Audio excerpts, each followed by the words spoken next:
Different car companies use different forms of all-wheel drive. In a certified independent test, we chose 5 vehicles within the same class to see how those different forms of all-wheel drive transfer power. In this specific ramp test, the 2 front roller mechanisms and left rear rollers are freewheeling to simulate slippery road conditions, offering virtually no traction. And by covering the right rear rollers, we leave that as the only source of traction.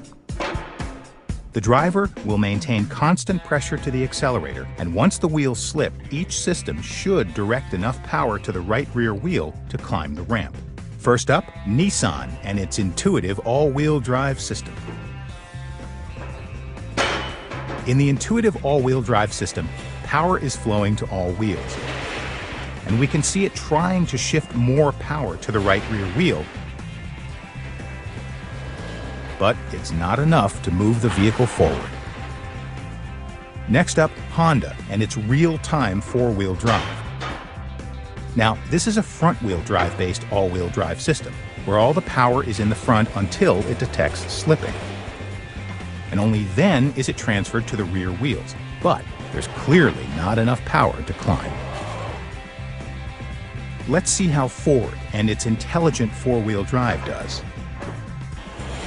The driver is maintaining constant pressure to the accelerator, but the vehicle appears to surge as it tries unsuccessfully to send power where it's needed most. And did you notice the side-to-side movement? That's called torque steering, and is often due to an asymmetrical drivetrain, where the left and right front axles are different lengths, and the driver has to fight that torque to keep the vehicle in line.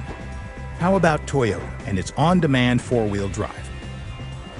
As in all these vehicles, the driver is maintaining constant pressure to the accelerator.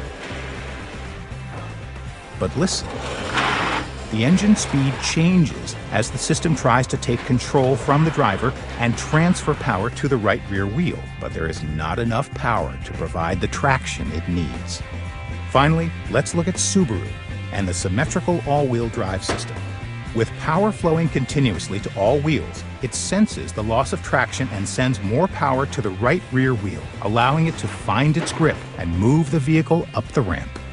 This is a unique test, but by focusing on one wheel, we can clearly see how different systems react to a loss of traction and where their power is actually transferred.